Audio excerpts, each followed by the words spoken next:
যাচ্ছ না কেন? হ্যাঁ যাচ্ছি বাবা, চলো। দাদু আমাকে বলেন দাদু, আমি কার সাথে খেলবো?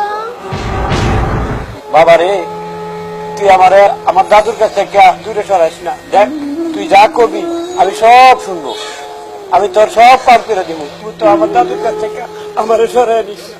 বৌমা, তোমার দুইটা হাতে ধরি আমি, তুমি আমার দাদুর কাছ থেকে সরাই নিও না। তোমার সব কাম করে দিব আমি, তবু তুমি আমার দাদুর কাছ থেকে দূরে সরাই দিও না। এসব মায়ের কান্না দেখায় কোনো লাভ হবে না, জানেন?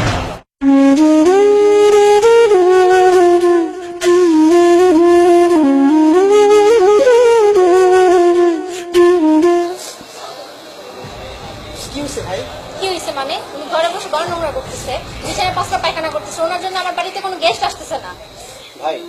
ভাই ভাবছিলাম বাবাকে বৃদ্ধাশ্রমে দিয়ে আসবো, ওইখানে সমাবেশে অনেকে পাবে, সময়টা ভালোই যাবে।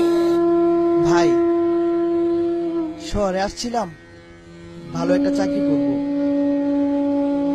কিন্তু যখন তখন মা বাবার মুখটা দেখতে পারতেছি না,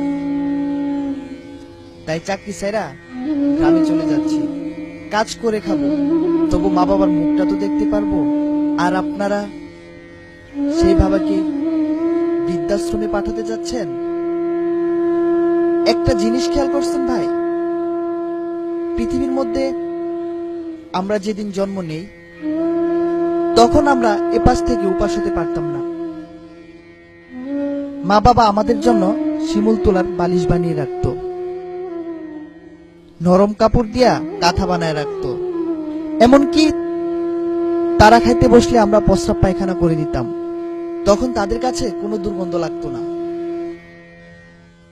ঠিক তখন যদি তারা আমাদেরকে অবহেলা করত, তখন আমাদের অবস্থা কি হতো একটু বিবেককে প্রশ্ন করে দেখবেন। কিন্তু ভাগ্যের কি পরিহাস দেখেন, তাদেরকেও একদিন ঠিক পিচ্ছি বাচ্চার মতো হতে হয়। কোনো এক সময় কাজ করার ক্ষমতা থাকে না, এক পাশ থেকে উপাসও হতে পারে না, এমনকি বিছানায় প্রস্রাব পায়খানাও করে দেয়। কিন্তু ঠিক সে সময় আমরা তাদেরকে অবহেলা করি, বৃদ্ধাশ্রমে পাঠানোর ব্যবস্থা করি। এই যে মাসুম বাচ্চাটা, তার চোখের সামনে আপনি আপনার বাবাকে বৃদ্ধাশ্রমে নিয়ে যাচ্ছেন, সে হয়তো ভাবতেছে এটাই পৃথিবীর নিয়ম।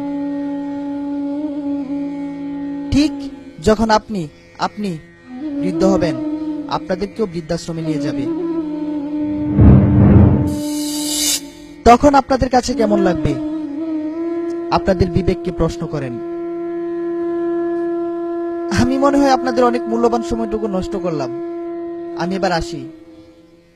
ভাই দাঁড়ান, বাবা তুমি আমাকে মাফ করে দাও বাবা, অনেক বড় একটা ভুল করতে চাচ্ছিলাম বাবা, আমি তো তোমার ছেলে বাবা, তুমি আমাকে মাফ করে দাও বাবা, ওকে মাফ করে দাও।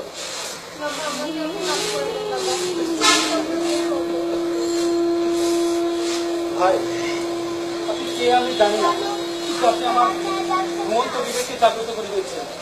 আমি অনেক বড় একটা ভুল করতে চাচ্ছিলাম, আপনি আমার বিবেককে খুলে দিচ্ছেন ভাই।